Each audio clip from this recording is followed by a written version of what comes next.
Burada uşaqlar 141-ci suala düşünürəm ki, ehtiyac yoxdur. Yox, əgər deyirsinizsə ki, müəllim yenə yazaq. Baxın, varmı ehtiyac? Xeyr müəllim. 2 dənə Var şərt, müəllim. 2 dənə şərt bloku istifadə etmisiniz də, düz deyil? Bəli müəllim. X sıfırdan kiçik olarsa bunu işlətsin, belə qoyacaqsınız da. Yəni x sıfırdan kiçiksə bunu işlətsin. Əks halda deyəcəksiniz ki, x bərabərdir sıfırdırsa bunu işlətsin. Düzdür, müsbət, müsbət.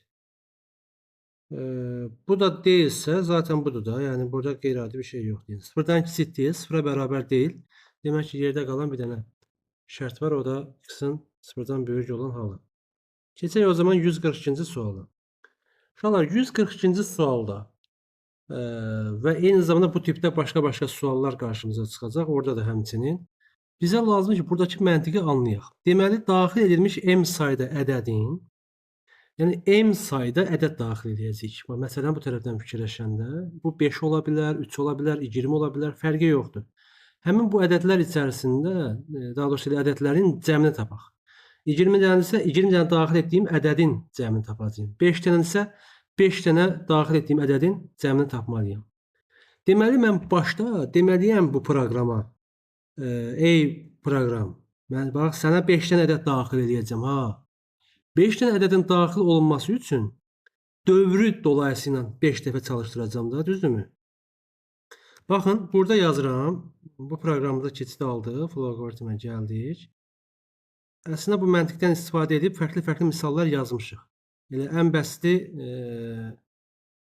deyək ki, 1-dən n-ə qədər ədədlərin tapılması, faktorialın tapılması və s. və axır. Yəni burada yazmışıq yəni. İndi bax burada yazıram. Bunu biraz eləyək ki, bizə mane olmasın ekran. Göstərirəm burada. Tıklayır və nə daxil edəcəyik? M sayda. M saydadır. Düzdür? Əgər mən M sayda, M nə deməkdir? 5-dir. 5 dənə nə deməkdir? 1-dən başlasam, 1, 2, 3, 4, 5. Deməli, 1-dən 5-ə qədər artıra gedəcəm və hər dəfədə bir dənə ədəd daxil edəcəm. O zaman 1-dən dediyimə görə bunun başlanğıc qiymətini 1 götürürəm. Sayın və gəlirəm buradan i bərabərdir 1. Düzdür? Və gəlirəm buradan o zaman nə edirəm? Bir dənə dövr verəcəm. Dövrü bu şəkildə verəcəm ki, əgər i kiçikdir, bərabərdir m-dirsə, bax 1-dən m-ə qədər o deməkdir. 1-dən m-ə qədər. Düzdür? Mən bir dənə ədəd daxil edeyim. Bu ədəd a ədədi olsun. Diqqətlə baxın. M dediyimiz mənim neçə dənə ədəd daxil etməli olduğumu bildirir. A isə həmin o say qədər daxil edəcəyim ədədlərdir. 5, 3, 8 və s. və axırdır. Və bu A-nı daxil eləmişiksə, həmin daxil eləmişik 5. 5-i nəyinsə üstünə gəlməliyəm də, yəni. Həmin o nəyinsə dediyim cəm olmalıdır. Bir dənə başlanğıc olaraq cəm. İlk başda cəmimiz 0-dır və nə edirəm buradan? Bax, həmin bu A-nı gəlirəm cəmin üstünə. Növbəti dəfədə məsələn 5 gəlmişdimsə, təzədən mən gələcəm 4 olacaq, 4-ü gələcəm, 3 olacaq, 3-ü gələcəm və s. və axır. Belə gedəcək. Və sözsüz ki, i 1-dən başlayıb, mənim daxil edəcəyim ədədə qədər gedəcəksə, getməlidirsə, o zaman i-ni də artırmalıyam da, yəni i bərabərdir i plus 1. Bax, bu şəkildə yaza bilərəm. Və bunu yazdıqdan sonra output deyirəm nə? Cəm. Cəm yazmayıb, s falan da yaza bilərsiniz. Bu çox da önəmli deyil. M, cəm, S, I bunları yazıq. Bir də A-nı da yazıq. A-nı da burada yazırım. Şöyle bax, yoxlayıram. Mənə deyir ki, M-i daxil elə. 3 dənə ədəd daxil edəcəm. 5, 8, 12. 5-in üstə 8, 13, 13-ün də üstünə 12, 25-i verdi. Deməli, proqram düz işlədi. Amma görək necə işlədi. Bax, bu məntiq çox önəmlidir. Bununla bağlı olacaq suallarda artıq belə deyək də ilişib qalmaq lazım deyil. Çünki bax, buna qədər də eləmişik və indi də görürük. Deməli, bax, burada yazıram.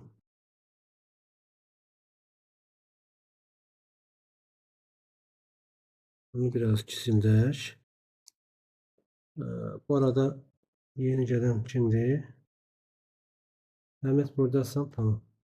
Ha, i bərabərdir 1, dirmi. M-i mən birinci daxil edim. M-i daxil edim, deyək ki 3. Çox da böyük ədəd götürmürəm. I neçədir? 1. 1, 3-dən kiçik bərabərdir. Bəli. Bir dənə deyir ədəd daxil et. Daxil edim neçə? 8. Həmin bax 8-i gəldim cəmin üzərinə. Və sözsüz ki, proqrama bilirsiniz də, mən cəmin başlanğıc qiymətini verməliyəm ki, bu deyir nəyin üstünə mən A-nı gəldim, cəmin üstünə. Cəm neçədir ki? Düzdür? Cəmin bax 0 olduğunu burada ona görə deməliyik. 0 neçə 8 gələn 8 edir. I neçə oldu? 2. 2 3-dən yenə kiçik bərabərdir. Bəli. Bir dənə də deyirəm 6 daxil edim. Cəmin üstünə A gəldim. Ən son cəmimiz 8 idi. Üstünə də 6 gəldim. Elədi 14. I neçə oldu? 3. 3 3-dən kiçik bərabərdir. Bəli. Bir dənə də ədəd gəldirəm. Məsələn deyirəm 10. Cəmimiz neçə idi? 14 idi. 14-ün üstü 10 gələndə 24. Bu neçə oldu? 4.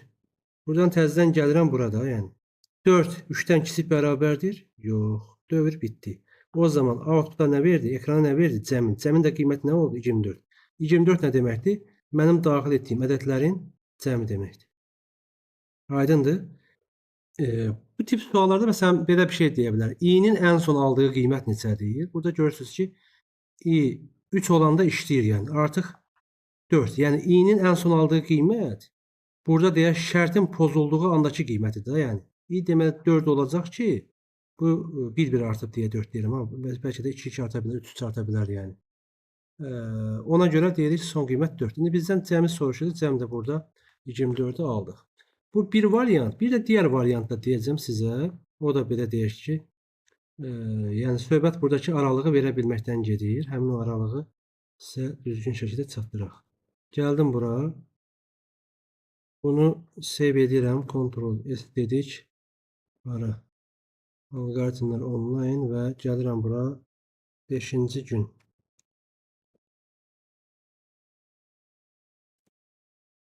Bu 141 idi də, səhv eləmirəmsə bu. Yoxsa 142 idi. 142. 42 idi. İndi uşaqlar bax, eyni məntiqi bura yapışdırdım, kopyalayıb bura yapışdırdım. I-ni 1-dən başladıb M-ə qədər getməklə yox, burada yazacağam, sonra silərəm, yəni. Bu üsulla da edə bilərik. Əsas budur ki, dövrü düzgün verək. Düzdür? Nə yazıram? M böyüksə 0-dan. Bu aralıqda nə edeyim? Mən bir dənə A-nı daxil edəcəm. Bunlarla yapışdıraq bura. Və i-ni yox, artıq i yoxdur. M-i azalda gedəcəm. M çıxaq 1.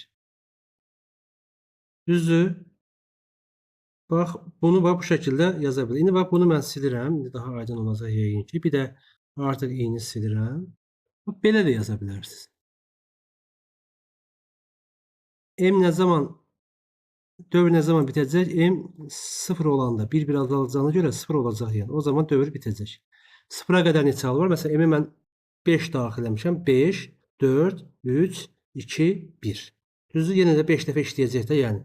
O deməkdir. Baxın, istəyirsiniz yenə də 5 dəfə ilə yox, 3 dəfə ilə yoxlayaq, amma bu üsulu yoxlayaq. Bax, buradan da geçsək, buradan da geçsək. Belə yazacağıq da, yəni. M-i mən daxil edim 3. 3 0-dan böyükdür, true, bəli. Bir dənə ədəd daxil edim. Yenə 8 deyək. Cəmin üstünə A gəlir. Bu təbii ki, yenə 8 eləyəcək. M-dən 1 çıxdım, oldu 2. Gəlirəm. 2 0-dan böyükdür, bəli. Bir dənə ədəd daxil edim, 6. Cəmin üstünə neçə gəldim? 6. Elədi 14. 14. M-dən 1 çıxdım, elədi 1. 1 0-dan böyükdür, bəli. Bir dənə ədəd daxil edim, 10. Neçə elədi? 24. M-dən 1 çıxdım, 0. 0 0-dan böyükdür? Yox. Output cəm. Cəm nə deməkdir? Bax, bu 24. Bildik, yəni 8-in, 6-nın, 10-un cəmi. Burada da görürsünüz. Əsas odur ki, bu aralığı düzgün verək. Bayaqki üsulla bu üsulu yəqin ki, artıq fərqini bildiniz. Elə də ola bilər, belə də ola bilər. Ya da belə bir şey verə bilərsiniz. Necə ki, 1-dən biz 10-a qədər deyib 10 dənə ədədi tapırıqsa, düzdür? O zaman nə edə bilərik? 2-dən 11-ə qədər gedəcəyik də, yəni.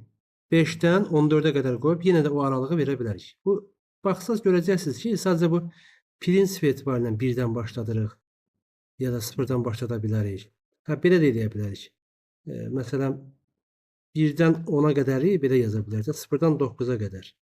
0 daxil, 9 daxil. Yenə 10 dənə edir də. Onluq say sistemi rəqəmləri 10 dənə deyil. Oradakı məntiqlə də əlaqələndirə bilərsiniz. Düşünürəm ki, aydın oldu. Yenə də nəsə bir qaranlıq bir şey varsa, buyurun deyin. Düzəliş eləyək. Aydın müəllim. Müəllim, mən də Aydındır. loqaritm proqramda inteqreri tapa bilmirəm. Necə? İntegrer var ya, yuxarıya yazmışsınız. Bu. Amma proqram, bəli, amma bloka tapa bilmirəm. Budur da, declare. Yəni silib integrer yazsınız, yoxsa necə? Yox. Bax, bunu sildim. Declare deyirik bunu. Aydındır. Sonra içərisinə bu dəyişənləri qeyd edirik. Düzdür, istifadə etdiyimiz dəyişənlər. Hansıdır? M-dir, cəmdir, saydır. Say var idi orada. Say yox idi axı məndə. Say yoxdur. M-dir, cəmdir, A-dır. Düzdür? Başqa nəsə var? Yox. Bunun tipi hansı tipdə olsun? Integer. Hansı tipdə olsun? Real. Hansı string? Hansı boolean? Yəni bunlardan birini seçəndə bax integer seçmişik deyə burada integer görünür. Başa düşdüm. Gəldim real seçsək burada bax real belə görünəcək yəni. Buna bilirsiniz də uşaqlar kağız üzərində ehtiyac yoxdur. Bunu qoymur amma bu proqramda bunun işləməsi üçün təbii ki proqramda bilmək istəyir də bunun tipi nədir? Tipi başa düşməlidir. Bilmir M burada ədəddir yoxsa sətirdir. İndi hələ ki biz sətirləri keçməmişik. Amma keçəndə biləcəksiniz ki, hə sətir məntiqi ilə ədəd məntiqi nə deməkdir? Tam sizə aydın olacaq. Deməli bu da 142-ci sual bu şəkildə getdik. Sonra 143-ə də baxacağıq uşaqlar. Burada A, B parçasında 1 n aralığında bilirsiniz. 1 n deyək. 1 100 deyək. 1 500 deyək. Yəni bu aralığı bilirsiniz. Amma bizim istədiyimiz budur ki, A, B parçası, yəni A da daxil, B də daxil burada görürsün. Düzdür? Və əlavə olaraq burada deyir ki, nəzərə alın ki, A, B-dən kiçikdir. Tam ədədlərdir və A, B-dən kiçikdir. Yəni bunu deməməsi nə deməkdir? Bunu da gəlin baxaq. Deyək ki, A-ya və B-yə qiymət daxil edəcək. 5 və 8 yazıram da. Düzdür? Yəni 5 nə deməkdir? 5, 6, 7, 8 get-gedə artacaq 8-ə qədər. Bəs mən A-nı 8 və 5-də daxil edə bilərəm axı.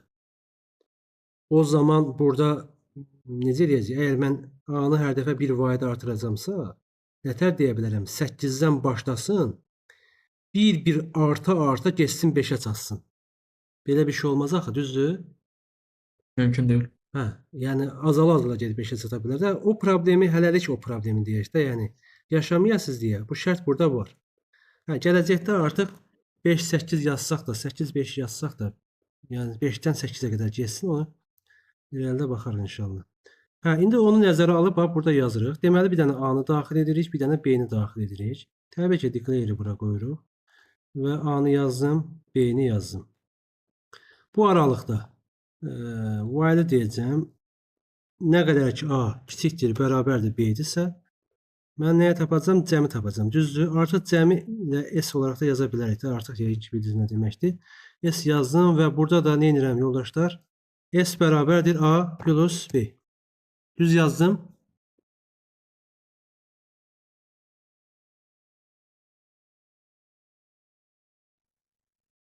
S plus A olmalı değil. Bəli. S sıfırdan götürməkdə. S plus A. S-in üzərinə A-nı gəlirik. Nə qədər gələcək? Nə qədər ki A B-dən kiçik bərabərdir, A-nı toplayacağıq. Düzdür? Və təbii ki də nə edəcəyik burada? A-nı da bir vahid artırmalıyıq ki, getsin B-yə çatsın da, yəni. Həm dövr bitsin, həm də ki növbəti ədədi toplamağa bizə kömək etsin. S-i çıxışa veririk. S-i çıxışa veririk və o zaman burada yazacaq A, B, S, başqa nəsə yazmamışıq yəqin ki. Bunu yoxlasam, baxın 5 və 8 daxil edirəm, 26 verdi. Elə verirmi? 5-in üstünə 6, 11, üstünə də 15, 26. Burada gördünüz. Aydındır uşaqlar. Bax, bu şəkildə yazdıq. A-dan B-yə qədər. A-nın da, məsələn, A-nın qiymətlərini, hər dəfə A-nın qiymətlərini görmək istəsəz, baxın uşaqlar, burada A-nı nə daxil etmişik? 5 yazdı da, yəni. İstəsəz burada bir dənə output verə bilərsiniz. A-nı yoxlayasınız. Düzdür. İndi baxın, belə olanda nə olacaq? A-nın qiyməti gələcək. Axırıncı qiymətində bax göstərməyəcək, amma ona qədərkilər göstərdi. Mən 5 daxil eləmişəm və 8 daxil eləmişəm. Baxın 5, 6, 7, 8. Düzdür? Axı sonda A 9 olur. Düzdür? Bax onu göstərmədi. 26 isə nəyin idi? Buradakı outputa görə, S-in outputusuna görə göstərdi. Yəni özünüz üçün belə yoxlayıb test edə bilərsiniz. Ha, necə işlədi, necə göründü. Bunu niyə burada yazdım? Əgər mən bunu burada yazsaydım nə olacaqdı? Sizcə nəyi göstərib, nəyi göstərməyəcəkdi? 6-dan 9-a kimi göstərəcəkdir. Bəli, 5-i göstərməyəcəkdi, amma 9-u göstərəcəkdi bax. 6, 7, 8, 9. Sonra isə 26 burada gəldi. Deməli, uşaqlar, bu aydın oldusa, S plus A, artıq bunu save edə bilərik. Və dim toplu neçə? 143. Getdik növbəti suala. 144. Girişə verilən L saydı. Bax, dəyişənin adını L qoyublar. L saydı. Nə fərqi var? L oldu, M oldu, N oldu, X oldu. Yəni 5 oldu, 10 oldu yəni. Biz o zaman indi burada L deyibsə biz L yazaq. Sonra nə edəcəyik? L saydı ədəd daxil edəcəyik. Bunlardan bəziləri müsbətdir, bəziləri mənfidir. Amma biz bununla nəzərə almalıyıq, diqqətli olmalıyıq ki, 0 da ola bilər axı. Düzdür? O zaman biz burada işi ona görə qurmalıyıq. Yəni elə olanda artıq cəm olanda nə idi soruşurdu? Müsbət olanda cəm idi, mənfi olanda sayı idi. Ctrl N dedik və gəlirəm buradan. Bu bizə lazımdır, input bizə lazımdır. Buna tutaq ki, dedik ki, L-dir. Düzdür? Və burada biz nəyə tapırıq? Artıq dövrü. Bayaq elədiyimiz ikinci üsuldan istifadə edib elə yazacağam. L böyükçə 0 olduğu müddətdə nə edirəm? Bir dənə ədəd daxil edirəm. Ədədimiz nə olsun? Olsun A ədədi. Düzdür? İndi A müsbətdir, yoxsa mənfidir? Bunu yoxlayacağıq. Bundan sonra bir dənə düzəliş edəcəm. Və deyirəm ki, A əgər böyüksə 0-dan, deməli müsbətdir. Müsbətdirsə toplayacağam. Düzdür? Həmin bu A-nı nəyin üzərinə gəlim? Deməli, mən başda nə etməliyəm? Bir dənə dəyişən qoymalıyam. Dəyişənimiz nə olsun? Müsbətin başlanğıc qiyməti deyək. Plus sum.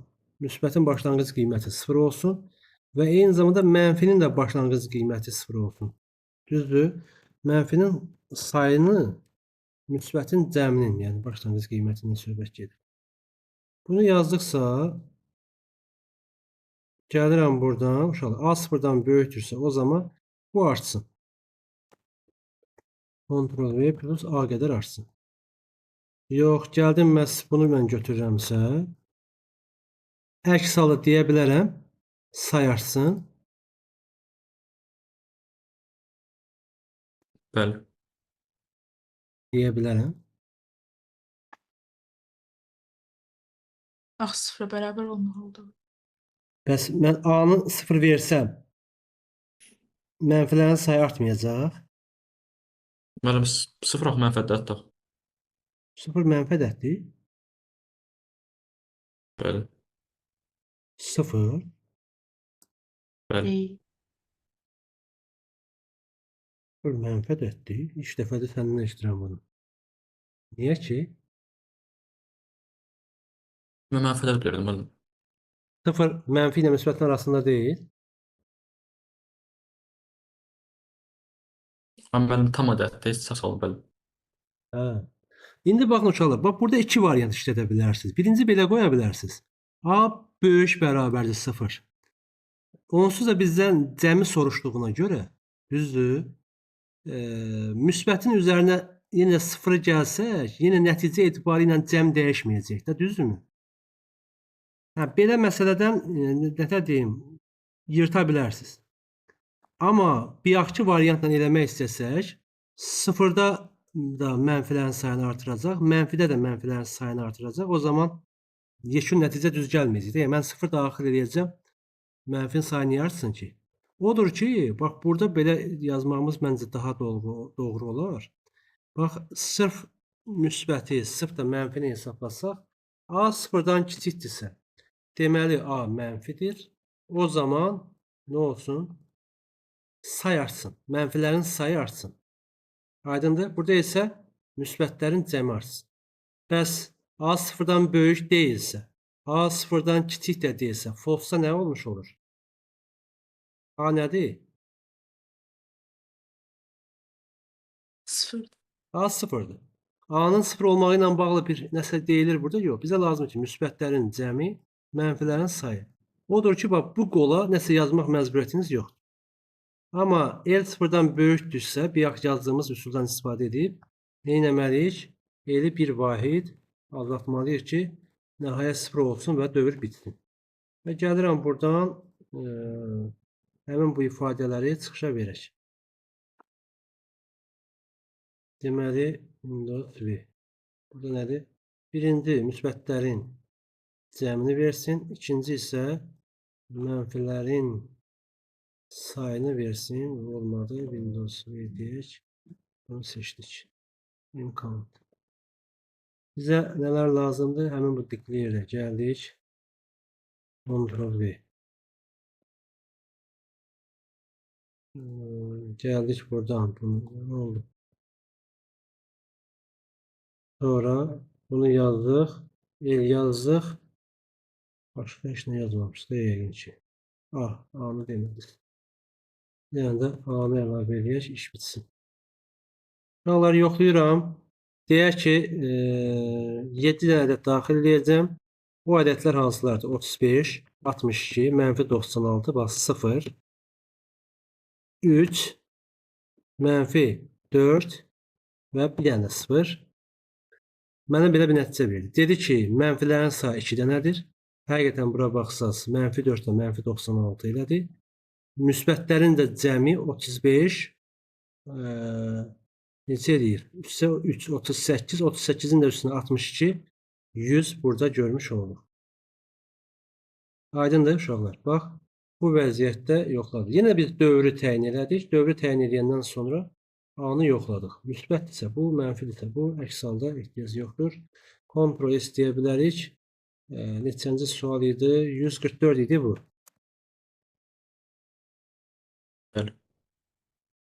145-ə ehtiyac varmı? Xeyr, müəllim. Xeyr. Burada nəyi nəzərə almalısınız? X mənfi X-in 7 mənfi bərabər 7 olmayacaq. Bəli, X əgər bərabər deyilsə mənfi 7-yə, o zaman bu işləsin, hə? Belə yazırsınız da. Deyək ki, yazacaqsınız, Y bərabərdir. Normalda belə yaza bilərsiniz, elə olduğu kimi. Deyək kağıza quranda, amma bu proqramda ya da Pythonda biz belə yazacağıq da, yəni X vıraq X minus X plus 12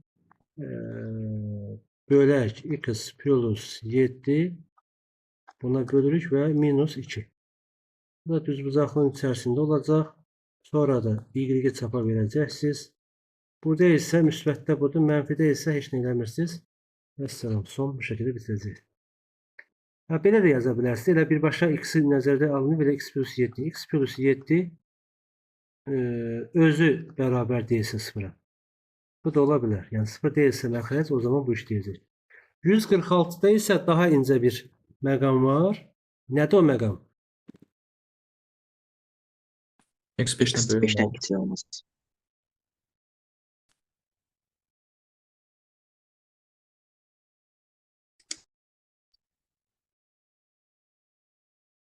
Bizim Ülkərlə Aysel yoxdur axı burada. Uşaqlar xəbər var onlardan. Müəllim, soruşaram mən indi. Yəni zəhmət olmasa soruş. Rəsul, necədir vəziyyət? Yaxşı müəllim, siz necəsiz? Sağ ol. Bunlara baxmısan?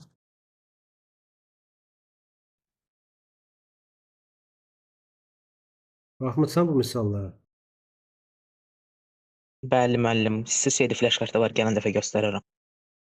Yox, tamam. Əsas baxmısan. Uşaqlar, burada da belə yazacağıq da, yəni. Niyə bunu yaza bilərik? Çünki həm məxrəc 0 olmamalıdır, həm də kökaltı ifadə mənfi ola bilməz axı. Düzdür? Məsələn, x 4 olsa 4 çıxaq 5 bərabərdir -1. Bu da problem olacaq. Olur ki, ya belə yazırsınız, ya da x minus 5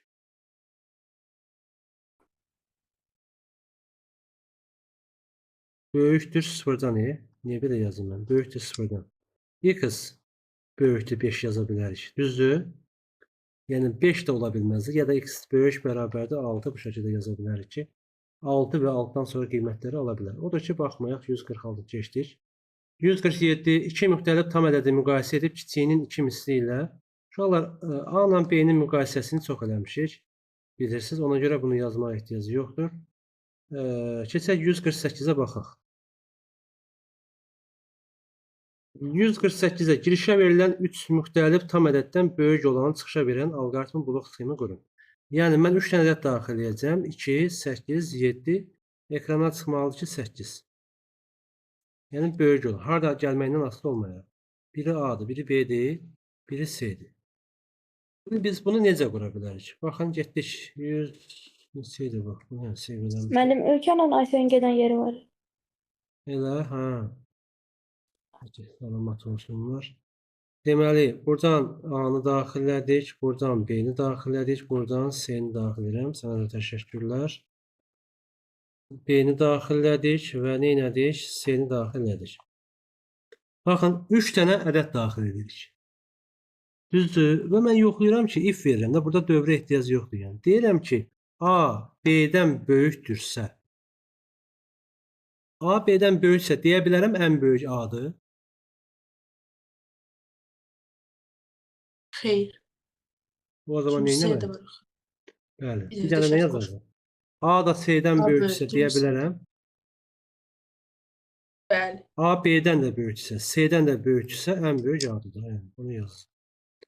İndi bax, buna bir də baxırıq da. A B-dən böyükdür, amma A C-dən böyük deyil. İndi normalda böyük deyil deyəndə kiçik və ya bərabər olmaq nəzərə alırıq da, doğru mu uşaqlar? Amma burada şərtdə 3 müxtəlif dediyinə görə, yəni onsuz da bunlar bir-birinə bərabər olmayacaq. Yəni mənim daxil etdiyim ədədlər eyni olmamalıdır. Odur ki, bunu bax, oradan çıxan nəticədən istifadə edib belə yaza bilərik. A C-dən böyük deyilsə, deməli C A-dan böyükdür. Düzdür? A B-dən böyükdür, tamam. O zaman C də A-dan böyükdürsə, o zaman nədir? Ən böyük C-dir. Bunu yazdıq. Bunun əksi də var. Burada nə yazacağıq? Bunu yapışdıraq bura. Burada belə deyəcəyik. A B-dən böyükdür, yox. Bir yaxşı halı nəzərə alsaq, deməli B A-dan böyükdür. B A-dan böyükdür və eyni zamanda B C-dən böyükdürsə, deməli ən böyük B-dir. B A-dan böyükdür, amma C də B-dən böyükdürsə, o zaman ən böyük elə C-dir. Düzdür? Bunu da yazdıq. A-nı, B-ni, C-ni burada tanıtsaq, A-nı, B-ni, C-ni burada yazdıq, seçdik və çalışdıra bilərəm. Deməli 6, 9, 8 və 9-u vermiş olur. Düzdür? 9, 6, 8, yenə də 9-u verəcək. Yəni təbii ki, yoxlaya bilərsiniz fərqli-fərqli ifadələri bu şəkildə. İndi bu 3 ədəddir və fərqli ədədlərdir. Bunları bu şəkildə müqayisə aparmaq bizə rahatlıq verə bilir. Amma iş bundan bitmir də. Mən demək istədim budur ki, məsələn, 20 dənə ədəd arasında bunu necə edəcəksiniz? A, B, C, D belə yazmayasınız ki. Və yaxud da ki, n sayda ədəd arasında ən böyük tapın deyilsə, 100 ədəd arasında ən böyük tapın deyilsə, o zaman məcburuq ki, biz nə edək? Fərqli bir üsula da əl ataq. Bunu save edirəm. Nömrəsini də bilsək yaxşı olacaq. 148. Düzdür? Deməli, dim toplu 148. Bundan istifadə edirəm, uşaqlar, başqa variantda deyəcəm. Baxın, deməli bunu silirəm. Bunlar yox. Bunlar amma bizə lazımdır da, yəni. Mən belə bir şey edirəm. Keçən dəfə bu əlavə dərsimizdə qoşulan uşaqlardan bunu dedim. Əslində bu məntiqi demişdim. İndi burada sualda yenə də bunu deyək. Bunu necə müqayisə apararıq, dostlar? Bizim düşünün ki, əlimizdə nəsə yoxdur da, ilk başda ki, mən onun böyükdür, yoxsa kiçikdir olduğunu bilim. Düzdür? Mən belə bir şəkildə çəkirəm. Deyək ki,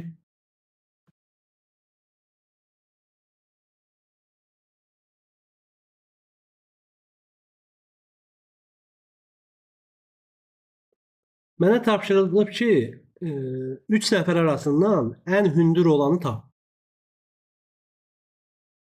Təbii ki, normal olaraq 3 nəfərə düzəcəm yan-yana, deyəcəm hə bu hündürdür, bu balaca. Amma fikirləşin ki, elə bir imkanım yoxdur da. Yəni bunu proqram tapmalıdır axı. Deməli sinifdik uşaqlar. Sinifdən çöldədir uşaqlar. Məsələn 3 dənə şagird arasında mən ən böyüyü tapmalıyam. İlk girən adamı, ilk girən şagirdi mən özümdə qeyd edirəm ki, ən böyük budur. Olar, ən böyük budur yəni. Gəlirəm bax belə bir şey çəkirəm. Kontrol Z işləmir, bunu işləmir. Deməli baxın uşaqlar, çəkdim burada bunu. Deyək ki, bu bir dənə adamdır.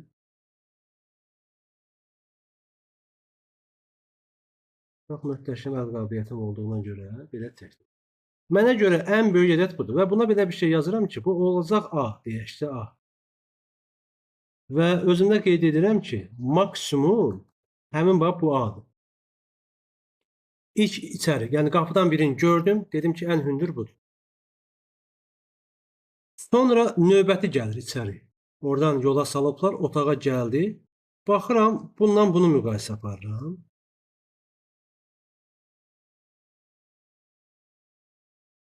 Bunda baxıram ki, nədir? Buna da B deyək də, yəni. Bununla bunu müqayisə aparıram. Deyirəm ki, əgər bu bundan böyükdürsə, B maksdan böyükdürsə, o zaman nə olacaq? Bu ən böyük olurdu. B ən böyük olur. Yəni maksın qiyməti artıq dəyişsin, nə olsun? B olur. Belədir. Düzdür? Bəli. Yox, B maksdan böyük deyilsə, o zaman niyə dəyişsin ki? Elə maks A qalıb da yəni. Bax, bu ikisi arasında mən qərar verdim ki, bu B böyükdür. Sonra üçüncünü, yəni sonuncu yoldaşı göndərdilər. Ona da baxdım, deyək ki, bax, belə bir şəkildədir. Nəsə, gəldim, bunu belə elədik. Bunu gəldi. Buna da C dedik.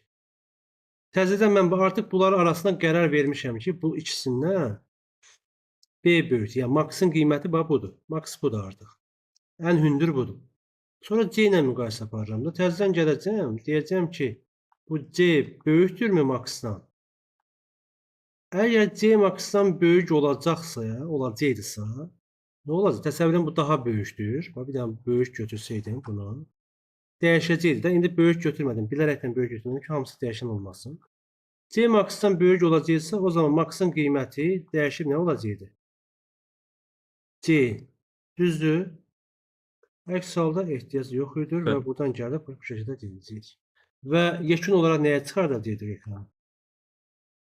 Maksı çıxardacaqdıq. Maksimum. Təbii ki, bu da son. İndi baxın uşaqlar. Bu deyək ki, bilmirəm, belə misal çəkməyə çalışdım, hamı üçün rahat olsun.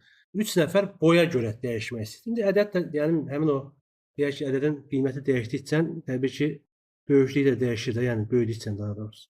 İndi bax uşaqlar, mən A-nı daxil eləmişəm. A-nı daxil eləmişəm.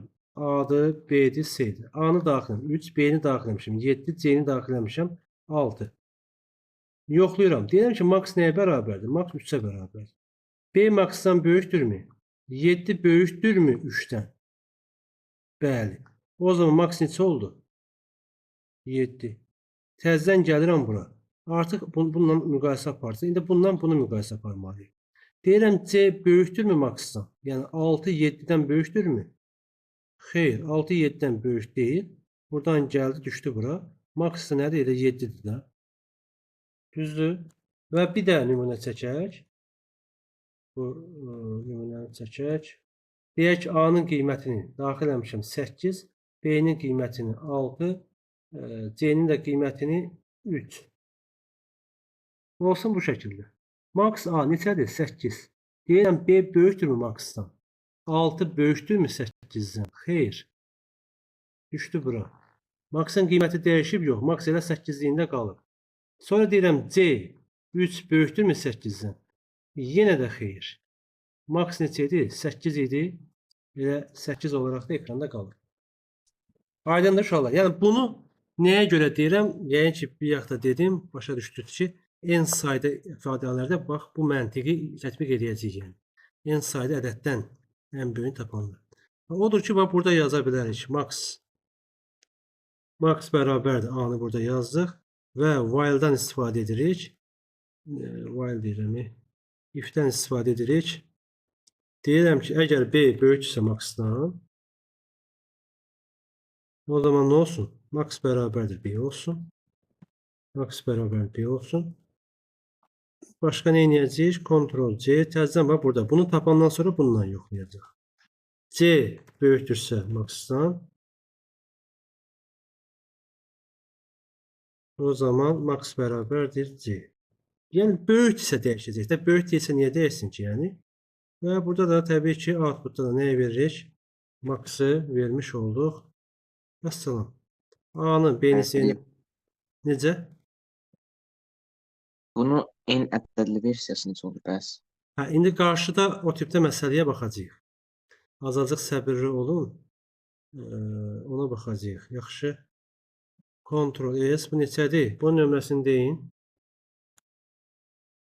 148. 148, o zaman 2 yazıram. Bunu bu şəkildə yazdıq. Burada qeyd elədik. Əslində burada varsa ona bir dəqiqə 148-ə baxdı. Həmən ona keçirik. Bura qaydarıq. Maksimum minimum söhbət harda var? 156, 150. Hə, bax 158-ə keçid alırıq uşaqlar. Bir dənə həmən bunu yazaq. İxtiyari 100 natural ədəd ardıcılıqla daxil edilir. Bu ədədlərdən ən böyüyünü müəyyən edərək deyir. Burada 100 ədəd arasında. 100 ədəddirsə nə gözəl. Olsun da 100 ədəd. Sadəcə o aralığı düzgün verməliyik. Deməli, buradan gəlin i ilə yazaq. I bərabərdir 1-dirsə başlanğıcdan. Y-də o zaman nə yazacağım? I kiçikdir, bərabərdir 100. Düzdür? 1-dən 100-ə qədər 100 dənə ədəd edir də, yəni. Həmin bu 100 dənə natural ədəd deyir də, yəni natural ədəd. Natural ədəd hansılardır? 1, 2, 3, 4 və s. və axır bu şəkildə gedir, yəni. Mən bu ədədlərdən yoxlayacağım ki, hansı ən böyükdür? Burada ardıcıllıqla deyilməyi, yəni düşünməyin ki, 5-dən başlayır, 5, 6, 7, 8 belə gedir. 5-dən başlaya bilər, amma 5, 20, 30, 40, 3, 8, 7. Yəni söhbət mənim daxil etdiyim ardıcıllıq deyir, yəni ardıcıllıqla. Yəni ikisinin daxilinin proses geçsin, sonra birinin daxilə bir şey deyil, yəni. Mən 10 dənədirsə 10 dənə ədəd daxil edirəm, yəni. Bax, burada belə bir şey yazıram. Nə yazıram? Input. Bax, bu aralıqda, bu arada unutmadan bunu həmən yazaq. I bərabərdir I plus 1. Onsuz da i arta getməlidir 100-ə ki, dövr bitsin. Mən bir dənə A ədədi daxil edirəm. Həmin bu daxil etdiyim A ədədi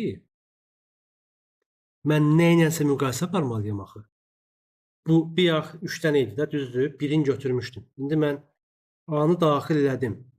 Bu A-nı nə ilə müqayisə aparım? Bu A nədən böyükdür? Baxın, onu düşünək. Natural ədəd dediyinə görə başlanğıc olaraq uşaqlar belə bir şey yaza bilərik də yəqin ki. Başlanğıc olaraq 0-dır. 0 mənim üçün ən böyük ədəddir hələ ki. 0-dan böyük ədəd görməmişəm axı. Düzdür? Yəni artıq mənim müqayisə aparacağım bir dənə bax görürsüz ifadə var burada 0.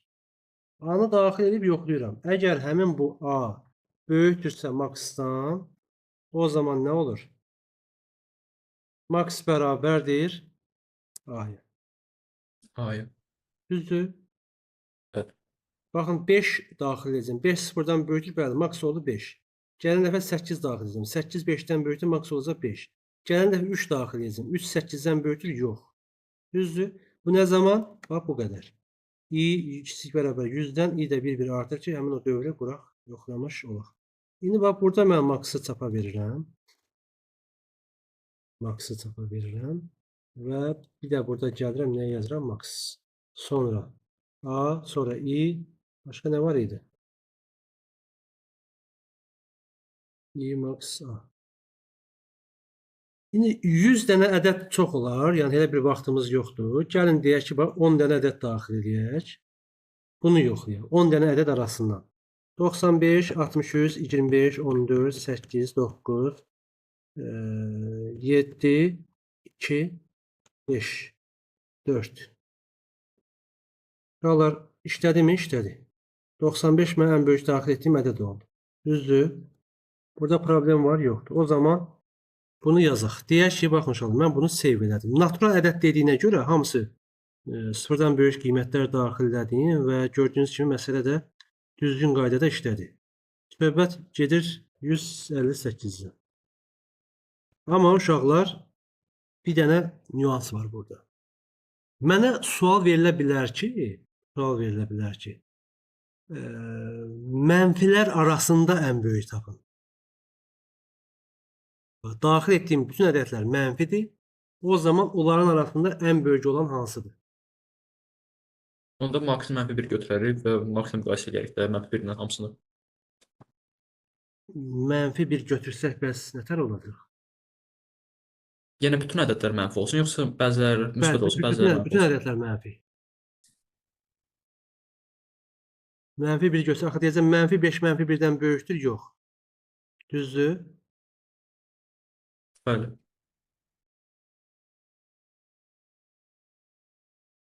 Sonra necə olacaq?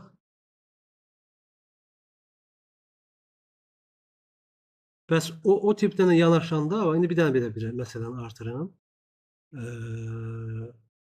Mənfi ədəd də daxil edək, müsbət ədəd də daxil edək. Bunların arasından da mənfini tapsın. Baxın uşaqlar, mən əslində belə deyək də, dediyim üsulları fərqli şəkildə yaza bilərsiniz. Mənfilərin modulunu tapa bilərsiniz, necə edərsiniz? Modulca deyək ki, müsbət olan mənfilərdən təbii ki də, modul keçisi olur müsbət, düzdür? Mənfili modula keçirdik, o mənfilərdən müsbət olacaq. Yəni həmin müsbətlərdən ən kiçiyi mənfi olanda ən böyük olmuş olacaq da, düzdür? Müəyyən bir yazılış qaydaları eləyə bilərsiniz. Mənim sizə demək istədiyim burada bir dənə nüans budur. Maksimuma 0 yox. Mən bir dənə ədəd daxil edirəm. Amma bu ədəd hansı ədəd olur? Həmin bu A olur. A-nı burada daxil edirəm. Input deyirəm A. Bir dənə ədəd daxil edirəm. Həmin o ədədi deyirəm. İlk daxil edən ədədim maksimum. Bir yax dedim ya, otaqdan ilk gördüyüm. O 3 dənədən ilk idi, bu da 100 dənədən ilk deyirəm. İlk həmin maksimumsa, amma mən birini burada daxil eləmişəmsə, axı burada da daha 100-ünü daxil eləyəcəm axı. İndi burada 10 dənə götürmüşsə, 10-unu daxil eləyəcəm. O zaman bunu nə edəcəm? Bir vayd azaldacam da yəni. 10 olması üçün bu 9 olmalı. 9-u burada, biri də burada daxil edək də yəni. Aydındır? Bax, mən yoxlayıram burada. Başqa nəsə qalmadı. Deməli, -96, -85, -6, -55, nə bilim, -78, -2, -87, -14, -54. Bitmədi, -63. -2 verdi. Düzdür? Həmin bu mənfilərdən ən böyüyü -2-dir. Və bu arada bunu azaldaq. 9 da çoxdur. Gəlin 5-ni daxil edək. Ona görə bunu 4 yazdım. Daxil edirəm 3, -9, 5, 0, -78. Baxın uşaqlar. Mənfi də daxil elədim, müsbət də daxil elədim və 0 da daxil elədim. Ümumi olaraq ən böyüyü bu şəkildə tapıb çıxarda bildim. Yəni bu üsul bizə çox lazım olacaq. Ona görə bunu yaxşı öyrənin. 100 yox, 99. 99. A-nı birini burada daxil edirik, 99-u da burada daxil edirik. Bu da nə oldu? Seyvəz deyək. 158, 2, mənfi, müsbət, hər biri. Belə yazıram ki, sizdə baxanda biləsiz. Bunu keçid ala bilərik artıq növbəti suala. Deməli 158-i yazdıq. Burada getdik neçəyə? 151. Yoxsa? Yox, yox. 149. Yoldaşlar, 149-a baxanda baxırıq ki, burada nə baş verib? 1, 2, 3, 2, 3, 4, 3, 4, 5. Görürük ki, burada bir dənə pauza var. Burada bir dənə pauza var. Pauza var. Bu şəkildə gedir. Neçədən başlayır? 1-dən. Sonra 1 vayd artıb. Sonra daha 1 vayd artıb. Sonra baxın bu özü 1 vahid artıb. Bunlar isə özü hər dəfə 1 vahid artır. Deməli, bax belə bir şey yaza bilərik də. İlk başlanğıc qiymət görürük ki 1-dir. N-ə qədər gedib bu. I bərabərdir 1-dir. Bunu nəzərə alsaq, 1 vuraq, 2 vuraq, 3 nə deməkdir? Buradan istifadə edəsək. I vuraq, I plus 1, vuraq, I plus 2. Razısınız? Bəli. İndi I 1-dirsə, 1 vuraq, 2 vuraq, 3 olur da, həqiqətən də bunu görürsünüz. Növbəti dəfədə deməli I-ni 1 vahid artırmalıyıq. I olmalıdır 2. Təzədən bu düsturu nəzərə alanda 2 vuraq 3 vuraq 4 olmalıdır, yəni. Düzdür? Və hər dəfə də bunu tapıb nəyin üstünə gəlməliyik? S-in. S nədir? Başlanğıcda 0-dır. Vəssalam. Bunu burada qurduq. Bu arada proqram atan kimi yenidən qoşulur. Yəni yaddan çıxmasın. Burada gəlirik yazmağa. Ctrl N dedim. Gəldim. Bu bizə lazımdır. Bizə başlanğıc qiymət N-i daxil elədik. Sonra gəldik buradan. I bərabərdir 1. S bərabərdir. Həmin o cəmin fikirləşəcək 0-dır. Və while I nə qədər ki kiçik bərabərdir N. O zaman bunu edək. Baxın uşaqlar. I vuraq I plus 1 vuraq I plus 2. Hətta bunu indi birbaşa S plus yaza bilərik. Mən belə bir şəkildə yazıram. T bərabərdir bunu. Bunu T-yə mənimsətdim. Sonra S-in üzərinə T gəlirəm. S bərabər S plus T və sonra nə edirəm? Sözsüz ki, I-ni də artırmalıyam. I bərabər I plus 1. Düzdür? Həmin bu S-i də çapa versək, nə verəcək bizə? Bunu birazdan biləcəyik. O zaman bunu yazaq. N, S, P, I. Yoxlayaq, uşaqlar 2 daxil edirik, 30 verir. Həqiqətən 30-dur da, düzdür? 1 vura 2 vura 3, elədi 6, 2 vura 3 vura 4, elədi 24. Bunlar toplayanda 30 edir. Bu da belə. Uşaqlar, bura qədər nə sual var, nə qaranlıq var. Həmid, Rəsul, Aminə. Tək də adlarını çəkməyim də uşaqlar. Hamınız eşitirsiniz yəqin ki. Aydın mənim. Aydındır. Sual yoxdur? Xeyr. Xeyr. Xeyr, tamam. Girişə verilən ixtiyari 10 natural ədəddən yalnız cüt olanların cəmini hesablayan. 10 dənə natural ədəddən deyir. Yalnız cüt olan. İndi burada biz bayaq yazdıq. Bunun üstündə idi, səhv eləmirəmsə. Burada L saydı idi. Bayaqkında M saydı idi. Bu daha rahatdır da. 10 dənə natural ədəd. Odur ki, gəlin bunu da burada qeyd edək. Bunu da qeyd edək. Bu neçə idi? Köməyin 159. Yox. 149. 149 deyil. 149. Sizi çıxartmayın, ha. Deməli uşaqlar keçdik bura. 10 dənə natural ədəddən cüt olanları soruşurdu. Yalnız cüt olanları. Ctrl N deyirik. Bunu hətta forla yazaq uşaqlar. Yarımçıq qaldıq. Deməli baxın uşaqlar. A faiz 2 bərabərdirmi 0-a? Bəli, o zaman nə edirik? Bir dəqiqə, suala bir daha baxaq. Cəmini hesablayan cüt olanların cəmini. Burada gəlirəm. S bərabərdir S plus A. Nə zaman? Bax, cüt olanda hesablasın və S-i də çıxışa versin.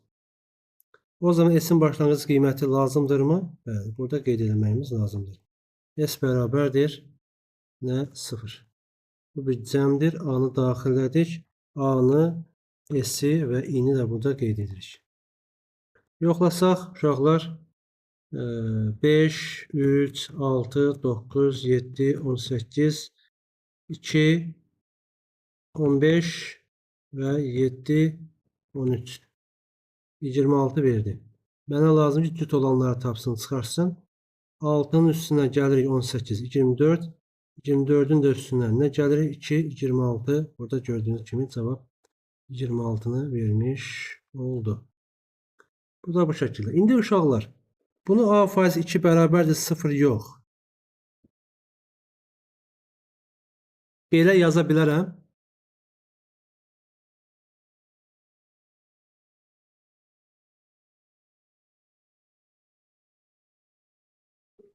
Sıfır olmalı deməlim burada. O 0 Düzdür. olmanı yazdım. Bəs belə ola bilərmi? Bəli. Nəyə görə Minayə? Çünki yəni məsələn 7 ədədini götürsək, 2-yə böləndə 3 olur, qalxda da qalır 1. Tək ədəddir. Orada da yəni 1 olur deyə 0-dan fərqlidir. Ancaq düzdür. Bu nə deməkdir? Bir dənə bunu denə, bax bunu oxu. Yəni 2 tək ədəddir. O olur. Deyə yoxdur. bilərəm müəllim. Aha, sən də denən. Bəli, təşəkkürlər Minayə. Yəni 1-ə bərabər 2-yə böləndə qalıq ya 1 olacaq ya 0. Yəni 1-ə bərabər deyilsə 0-a bərabərdir yəni. Yəni Bəli. bərabər 0-la nida bərabər 1 eyni məntiqdir. Bu o deməkdir ki, bərabər deyil. Yəni A-nı 2-yə böləndə 1-ə bərabər deyilsə, zaten 0-a bərabərdir də bu deməkdir. Ona görə belə bir şəkildə də yazıla bilər, hazırlana bilər, qarşınıza çıxa bilər. Bilin bu nə deməkdir. Yox, belə 0 olsaydı, yəni bu o zaman 0 deyilsə, deməli 1-dirsə də təkcə soruşacaq. Eyni şeyi belə də yaza bilərik. 1-ə bərabər deyilsə, o zaman cütdür. Hə, cütləri toplasın. Bu da bu məsələnin həlli idi. Kontrol S deyə bilərik. 1-dən neçəyə qədər? 10-a qədər soruşur. Tamam. Bunun nömrəsini deyin. 150. 150. Keçdik növbəti suala. 151. 2 natural ədədin qarşılığı sadə olub olmadığını necə tapmısınız? Mən əbəblə yazdım bunu. Əbabla Mən yazdınız. əbəbu tapırıq sonra da əbəb 1-ə bərabərdirsə qarşılıqlı sadədirlər. Bəli, o daha rahat olacaq. Əbabın da tapılma qaydalarına baxmışdıq ayrı-ayrı, düzdür?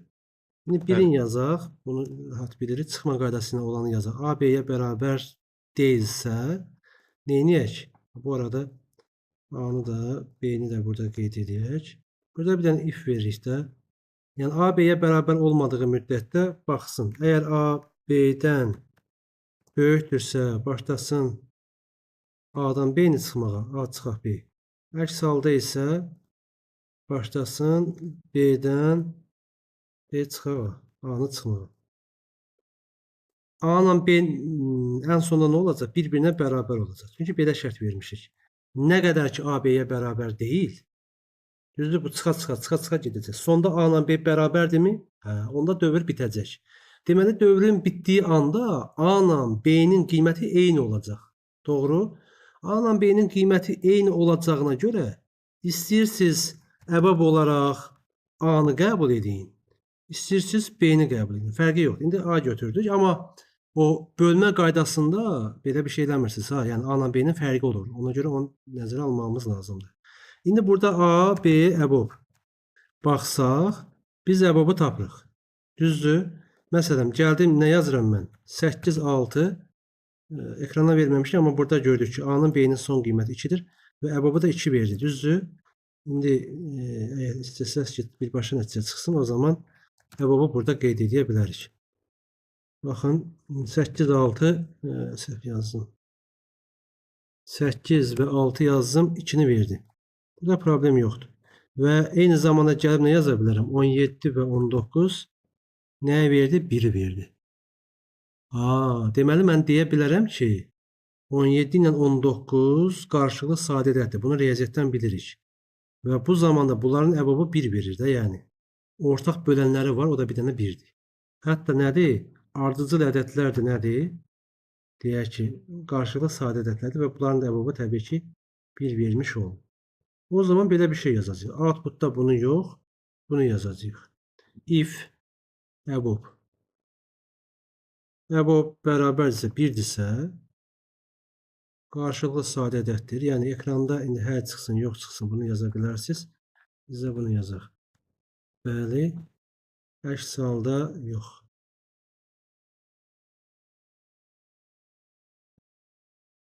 Əks halda yox. Şimdi yenə var. 17 və 19-u daxil edirəm. Mənə deyir, bəli. Yəni, bunlar qarşılıqlı sadə ədədlərdir. 32 və 13 bəli, bu şəkildə verdi. 18 və 16 no. Yəni, bəli ilə norma özüm quzu kəsərəm. Heç olmasa bu da nə olsun? Xeyir olsun. Bu da dostlar, yoldaşlar 151 idi. Yazıq rim toplu 151. Keçək növbətiyə. Növbəti sual nədir? Yaxşı sualdır, maraqlı sualdır. Ən azı bu hissəni anlamağınız üçün. Uşaqlar, baxırsınız, neçədən başlayıb? 1-dən neçəyə qədər? 50-yə qədər. Düzdür? İ'nin başlanğıc qiymətini 1 qoyacaqsınız. Və bunun başlanğıc qiyməti 1-dirsə, hara qədər gedib? I kiçik bərabərdir 50 qoyacaqsınız. Düzdür? 50-yə qədər gedib. Hər dəfə neyiniyib? İ'dən, daha doğrusu i'dən də, i'dən çıxıb y'in kvadratı. Amma i'nin özü nə qədər artıb? Burada 1 idisə i, burada neçə olub? 8. Deməli 7 vahid bura gəlib. Sonra neçə olub? 15. Yenə 7 vahid artıb. Yəni i bərabərdir i plus 7 də burada yazacaqsınız. Məsələ bitəcək. İndi bu nədir? Bu hasildir deyib bir dənə başlanğıc qiymətini götürməyi unutmamalıyıq. Gəlirəm buradan. Declare yazdım. 1-dən 50-yə qədər dediyinə görə i kiçikdir, bərabərdir 50 yazıram. Və sözsüz ki, burada i'nin başlanğıc qiymətini və eyni zamanda hasil olduğuna görə p'nin başlanğıc qiymətini götürürəm. Bu da 1-dir. Düzdür? Belə olanda neynəsin?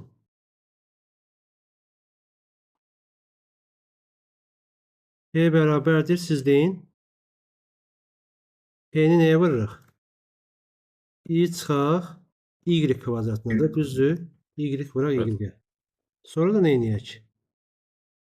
Dedi ki, i nə qədər artır? I bərabərdir, i plus 7 vahid artır.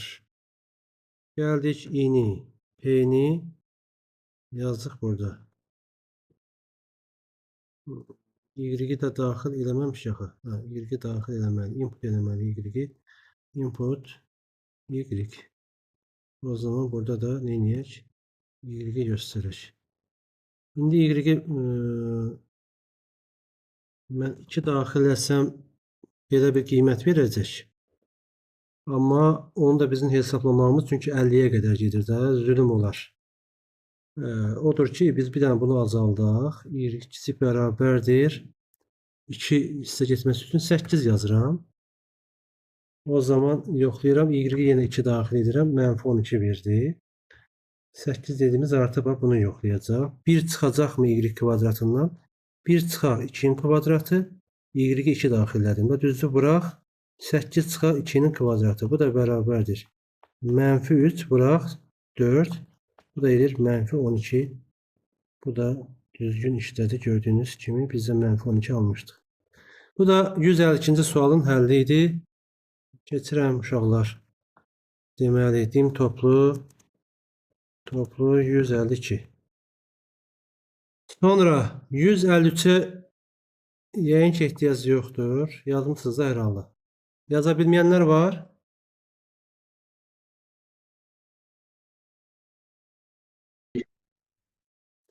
Sadəcə o zaman gəlin belə bir şey deyək də. Bunun yolu nədir?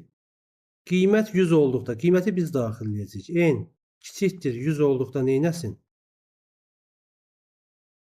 Müsbət halında. 5% endirim. Yəni 5% endirim də bu deməkdir.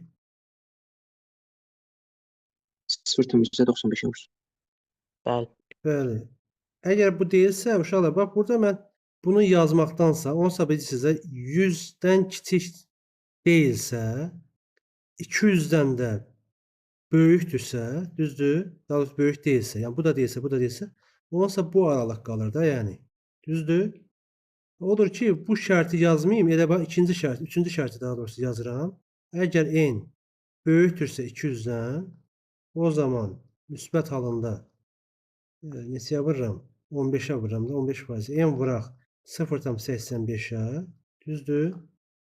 Əks halda artıq nə edirəm? Əks haldan burada yazım. N vuraq 0,90'da yəni. Əks halda budur. Yerdə qalan variantı axırda yazdım da yəni. Vəssalam, burada artıq neyiniz sonlandıra bilərsiniz. Bu şəkildə yazmaqla. 153 isə o zaman yazmırıq. 154. A ədədi yox. A, B ədədinin faktorialıdırmı? Deməli biz B-nin faktorialını tapacağıq. Sonra baxacağıq ki, bu A-ya bərabərdirmi B faktorial?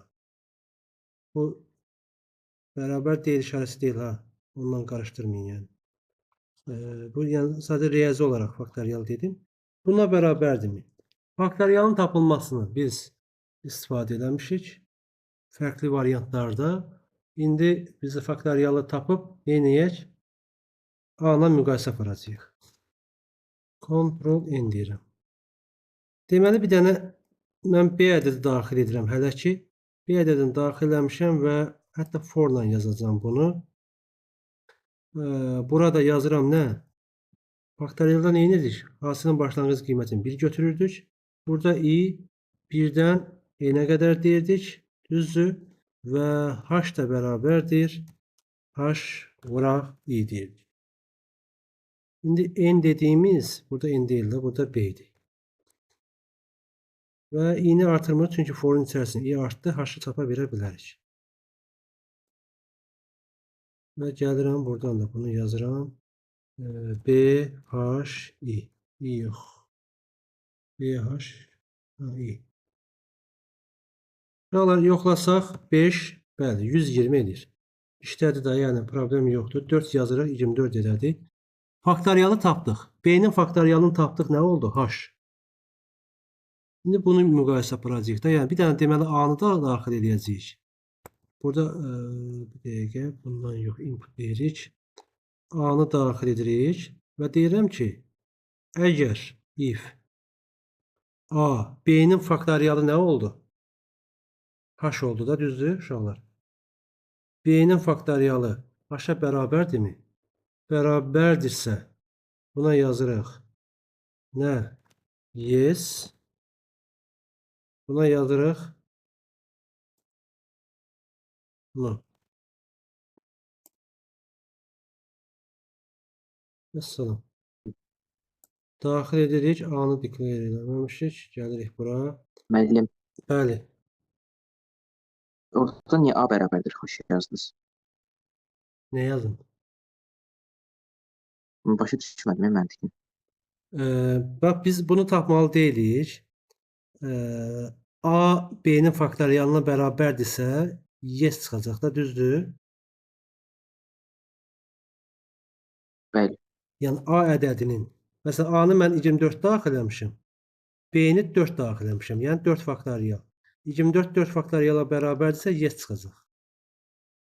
Düz deyil. Bu A-dır, bu B-dir. İndi də bəs Düz. B faktorialın son qiyməti H olmadı. Daxı. Bəli.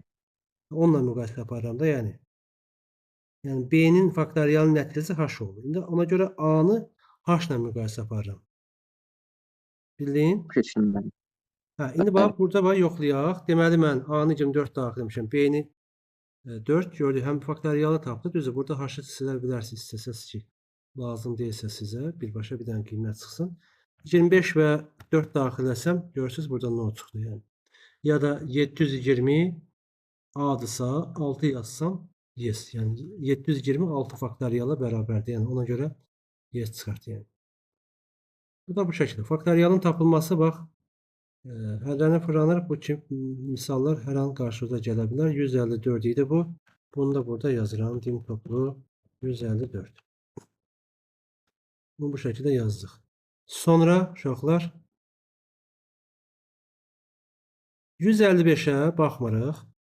Bax, bayaqki məntiqdə olan ifadələrdir. N sayda sıfırdan fərqli tam ədədlərdən müxtəlif işarəli, müsbət və mənfi olanların sayı eyni olarsa, deməli nə edəcəyik? N sayda ədəd daxil edəcəksiniz, sıfırdan fərqli ədəd daxil edəcəksiniz və tam ədəddir. İçərisində mənfilər də olacaq. Mənfi 7, mənfi 8. Müsbətlər da olacaq. Yoxlayacaqsınız. Bunu da sayını tapacaqsınız. Bunu da sayını tapacaqsınız. Əgər bunlar bir-birinə bərabərdirsə, bir əks halda sayı eyni olursa, bir əks halda 0 çap edəcəksiniz. Ona görə bu rahat sualdır artıq. Baxmayaq. 156-ya baxaq mı? Baxaq. Uşaqlar, bax, bir dənə buna baxın. Buradan görün nə oxuya bilirik də. Yəni burada nə olubsa, başlanğıc qiyməti. Elə bil ki, onu x-a vurub üstünə 1 gəlib. Düzdür, S-i də vurub toplayıb bu şəkildə. S-in başlanğıc qiymətini 1 götürsən, deyək ki, S-i, yəni 1-i vurub x-a üstünə 1 gəlib. Sonra alınan nəticəni vurub x-a üstünə 2 gəlib. Vurub x-a üstünə 3 gəlib. Vurub x-a üstünə 4 gəlib. Yəni məsələ bu şəkildə gedir də, yəni ardıcıllıq. Biz deməli bunun alqoritmini tuta bildik ki, bu necə gedib. Hansı ardıcıllıqla? Düzdür? Və i də görürük ki, burada 1-dir, sonra 2-dir, sonra 3-dür, i də arta gedir də, yəni. Deməli biz s-i vuracağıq x-a, mənimsədəcəyik s-ə, sonra s bərabər s-in üstünə i gələcəyik, i-ni də bir bayat artıracağıq. Vəssalam. Məsələ bu şəkildə gedir. 156-nı da gəlin yazaq. Ctrl N. Hara qədər gedir? N-ə qədər gedir. Deməli biz N-i daxil etməyimiz lazımdır. N-i daxil elədik və while-dan istifadə edirik. While-dan istifadə edirik. I kiçikdir, bərabərdir N olduğu müddətdə. Düzdür. I-miz nədir bəs? Burada əlbəttə ki, göstərməliyik. I 1-dir. S-in də başlanğıc qiyməti hasildir və bu da 1-dir. Nə yazırıq burada? Dediyimiz kimi S bərabərdir S vura X. Birinci X-a vurduq, elədik X. Həmən bunun üstünə nə gəlirik? I-ni gəlirik. I 1 idi. 1-i gəldik, növbət dəfədə 2-ni gələcəyimizə görə i-ni də bir bayat artırıram. I plus 1. Və ən nəhayət S-i çapa versin. S-i də burada çap versin. Deməli, N daxil edirəm. I daxil elədim. S daxil elədim. Bu arada X-i daxil eləməmişəm. Bir də X-i daxil eləməyim lazımdır. X-i input eləməyim lazımdır. 2 ədəd daxil edəcəm də N və X. Düzdür? Buradan baxın, N-ə qədər gedir və X-lar da var burada. Bunu nəzərə almalıyıq. Output et verdik. Burada tanıtmışıq. Yoxlaya bilərik. N-i 3 daxil edirəm. 3 mərhələ gedəcək və X-i də 2 götürəndə 19 vermiş olur. Buna baxanda uşaqlar. Baxmarıq. Bizə bu imkan vermir.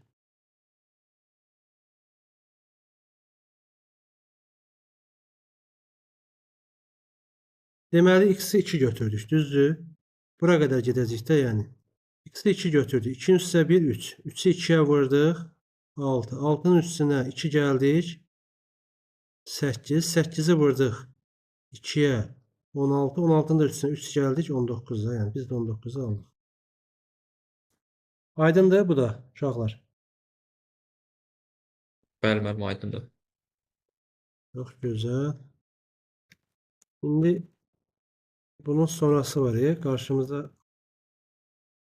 neçə idi bu? Başqa suallar təqdim olanda deməyin ki, müəllim, bunu necə həll edirsiniz? Niyə belə yazsınız? Orada əgər probleminiz yoxdursa, onları da yazacaqsınız. Gəlirik 157. Uşaqlar, rahatdır da, yəqin ki, nə deməkdir? Faktoriallar məxrəcdədir. Bu deməkdir də əslində, bir faktorial. Düzdür?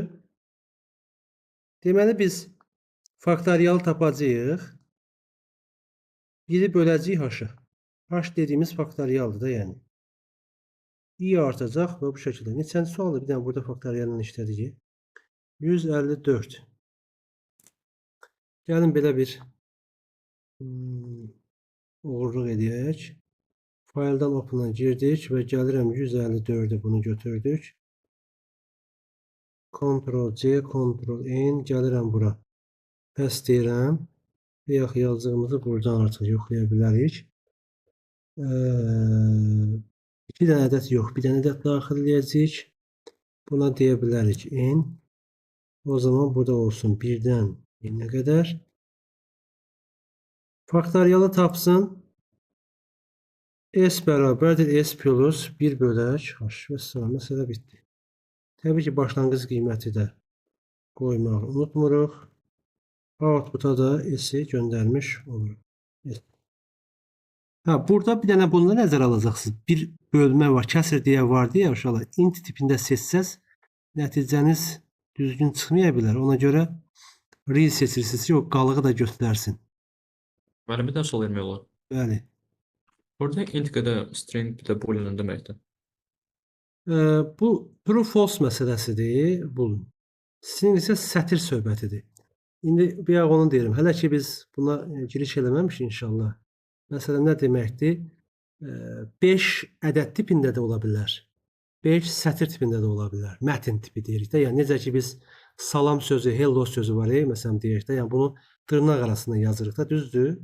Dırnaq Bəli. arasında 5 də ola bilər, 8 də ola bilər. Həmin bu alqoritmdə elə bir məntiq var və xüsusən də Pythonda o məntiqdən istifadə edib çox məsələmizi sadələşdirib həll edə biləcəyik yəni. Sadəcə burada hələ ki o nöqtələrə girmirik də, yəni. Bir dəqiqə, bunlar nədir? Biz Edəlim mən. en yazdıq, i yazdıq, sonra siz deyin, s yazdıq, h yazdıq. Mesela. Yoxlasaq burada uşaqlar 3 yazıram. 1,6 falan falan bu şəkildə getdi. Elə mi gedir? 3 dediyim bu deməkdir də yəni. 1 plus 1 bölü 2 plus 1 bölü 6. Bu da bərabərdir. 1 plus 6'da 3, 4. Bu da 1 plus 3'də 2. 3'də 2 nə deməkdir? Təxminən 0,6, 6 belə gedir də. Üstünə də 1 gələndə deməli nəticəmizi düz aldıq deyə bilərik. Bu şəkildə getdi. Bu da uşaqlar neçənci sual? 157. Kontrol-S. Dim toplu 157. Səhv eləmirəmsə 158-i bir yaxı yazdıq. Elə buradan çıxır uşaqlar. Baxın. 159'a fikir verin. 157'də surətdə olan 1'dir, ancaq 1'dir, dəyişmir.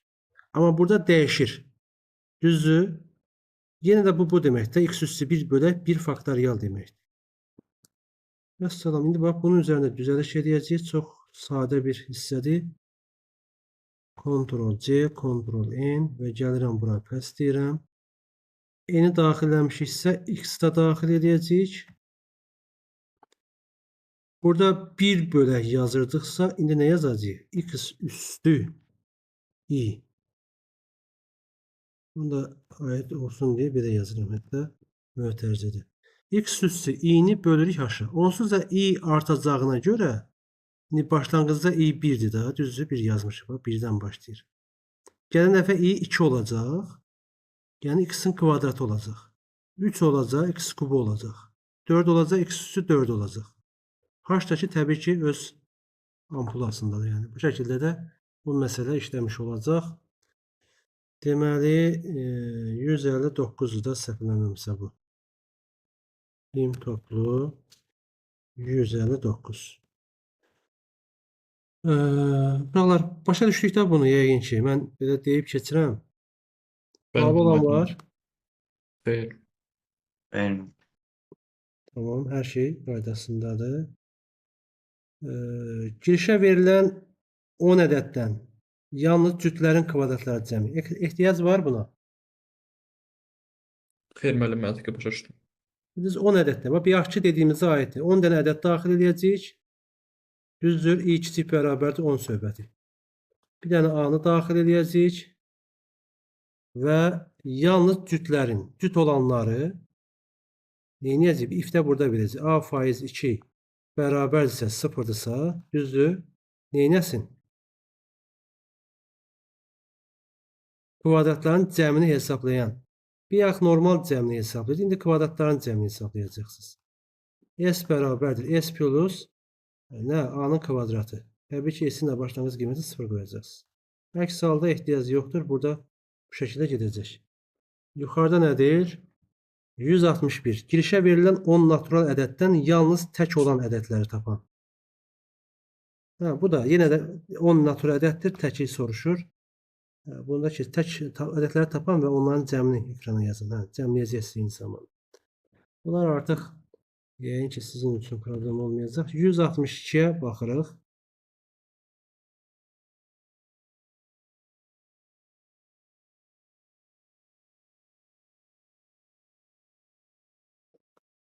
Deməli, Eltac informatika kitabı oxumağa qərar verir. O, hər gün əvvəlki gün oxuduğundan 10 səhifə çox oxuyur. Eltac informatika kitabı oxumağa qərar. Hər gün oxuduğundan 10 səhifə. İlk gün 5 səhifə oxuyub. Deməli, i-nin başlanğıc qiymətini nə götürə bilərik? 5. İlk gün 5 səhifə oxuyub, düzdür? Bəli. Sonra isə hər gün əvvəlki gün oxuduğundan 10 səhifə. i bərabərdir 15 oxuyub. İkinci günü 25 oxuyub, düzdür? Hər dəfə 35 16. oxuyub. Belə gedir.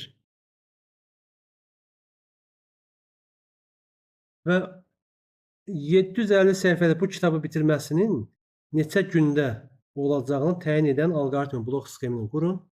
Dövr blokundan istifadə etməklə. Deməli, belə bir şey deyək də. İlk başda nə yaza bilərik? i-nin bərabərdir 5 olan halını biz səhifə olaraq fikirləşə bilərik ki, səhifədə 5-dir də artıq. Düzdür? 5-dən başlayıb 5 səhifədir. Və bizə nə lazımdır? Günü sayacağıq da. Və sayı 1-dən başlaya bilər. Yəni bu hal dövrdən əvvəl olacaq. Dövrdən əvvəl olacağına görə də normalda 1 gün gedib də. Yəni bax sayımız artıq 1 gün olub. 5 səhifə oxuyub. Düzdür? Bəli. Başlanğıc qiyməti ona görə 5-dir. Bundan sonra 10 səhifə artıracağıq. Və sayı da 1 vahid artıracağıq. Səhifəni də təbii ki, i qədər artıracağıq. Hara qədər? 750 səhifəlik kitabı bitirməsin. Səhifə kiçikdir, bərabərdir 750. Deməli, bir dəqiqə burada yazacaq da bunu. 162. Ctrl-N dedim. Mənə lazımdır nə? Yenə ehtiyac varmı? Yox. Başlanğıc qiymət i bərabərdir 5. Həmin burada səhifə də nə yazarım? Səhifə bərabərdir. Bu da 5. Və artıq bir gün oxumuşuq da. Yəni bunu getdi. Say 1-dən başlayır. Artıq bu günü saymır. Yəni artıq ikinci gündən etibarən başlayacağıq deyə sayımız ona görə 0-dan yox 1-dən başlayacaq da. Yəni saymağa. While yazıram. i kiçikdir, bərabərdir 750 olduğu müddətdə nə edəcəyik? i bərabərdir i plus nə? 10. Düzdür? 10 səhifə artacaq. 10 səhifə artacaq. Sonra nə edəcəyik? Həmin bu artırdığımız 10 səhifəni gələcək nəyin? Səhifənin üzərinə. Səhifə bərabərdir səhifə plus 10 deyirəm. i. Düzdür? i-ni tapdıq. Səhifənin üzərinə gəldik. Sayımız da nə olur? Say plus 1. Say da 1 vahid artır. Output səhifə. Clear yazaq.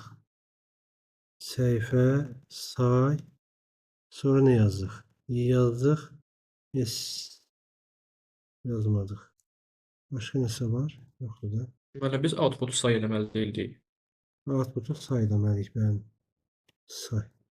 Mənə görə səhifə lazım deyil Bunu mənə. i niyə yazmışıq?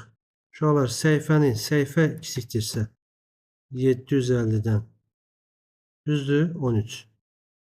13 edir.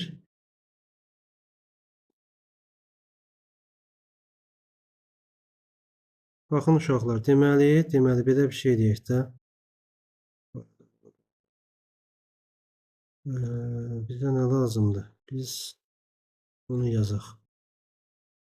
5, 15, 25, 35. Gələn dəfə nə olacaq? 45, 55, 65. Düzdür? 75, 85, 95, 105, 115, 125, 135. Bir də sayaq neçə oldu? 1, 2, 3, 4, 5, 6, 7, 8, 9, 10, 11, 12, 13. Hə, biz 13 aldıq. Deməli o zaman bu yox. Bunu götürmürük. Düzdür? Çünki 13 almışıq. İndi 13-dürsə maraqlıdır ki,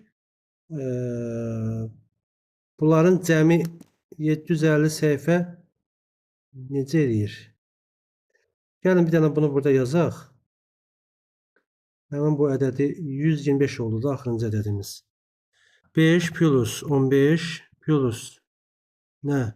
25 plus 35 plus 45 plus 55 plus 65 plus 75 plus 85 plus 95 plus 105 plus 115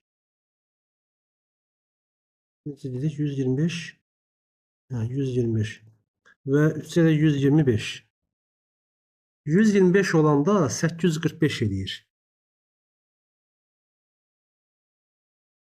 Amma 115 olanda neçə eləyir? 720 eləyir. Bilirsiniz necədir? Burada əslində bir dənə nəsə xoşuma gəlmədi. 12 günə oxuyub 720 səhifə. Onu tapdım. Bax, 115-ə qədər bunları hesabladıq. 720 səhifə oxuyub. 13-cü gün deməli 30 səhifə oxumalıdır ki 750 səhifə olsun. Doğru? Amma bir dənə elə bil ki, buradakı bir dənə uyğunsuzluq var. Uyğunsuzluq budur ki, hər gün əvvəlki gün oxuduğundan 10 səhifə çox oxuyur. Yəni beləliklə belə olmalı da 13-cü gün 12-ci gündən də 10 səhifə çox oxumalıydı da, yəni. Burada 115 oxuyubsa, axı burada 30 səhifə oxumağı biraz qaydanı pozdu. Düz deyil, yoxsa mən elə fikirləşirəm? Düzdür müəllim. Mən 13-də məncə də. Çünki son gün 30 olaraq, yəni artığı yoxdursa elə ancaq 30 oxuyacaq və bitəcək.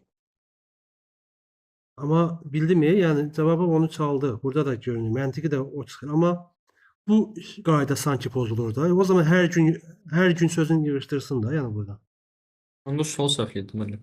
Ya da elə bir istisna. Yəni sən şagirdsən, fikirləşməlisən ki, bu adam 12 gün bu qayda ilə gedib, 30-cu gün nə oxuyub? 30 səhifə oxuyub. Daha doğrusu 13-cü gün 30 səhifə oxuyub, bəli. Yəni böyük ehtimal bu nəzərə alınıb. Ya da ki 750 yox. Bunun yerinə nə verilməli? Biz nə aldıq? Yekun 845 aldıq. 720. Yox, bunun da üstündən 125 gələndə. 845. 745. Yazılmalı ki 845. 845 alınacaqdısa, o zaman daha belə deyək də, dolğun bir cavab olacaqdı. Ya da burada bir dənə nəsə işarə olmalıdır ki, yəni sonuncu gün istisna, yəni nəsə belə bir şeydir artıq. Ya da nə bilim, məsələn şərtində ilk 5 səhifə oxuyan Eltacın səhifəlik bu kitaba bitirməsinin neçə gündə olacağını. Bir dəqiqə.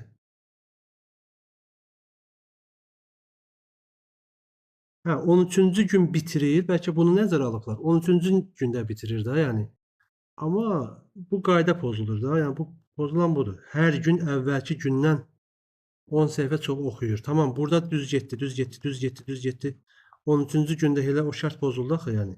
Özünü təqzib edən sanki bir ifadədir. Başa düşdük. 13-cü gün oxuyur, amma 13-cü gündə standartdan kənar oxuyacağı ilə bağlı bir mesaj getməsi lazım idi ki, daha rahat olasınız deyə. Düz deyil, məsələ şərtini belə yazandan sonra problem yoxdur. Cavab onsuz da gördüyünüz çıxır, amma yenə də hər bir halda. Bu da 162-ci sual. Uşaqlar. Möhtəşəm sualı verirəm sizə. Həmişə ki, möhtəşəm sual. Bu suallar içərisində qaranlıq qalan, çətinlik çəkdiyiniz, nəyəsə yenidən ehtiyac var ki, onu izah edeyim. Elə bir durum, hal varmı?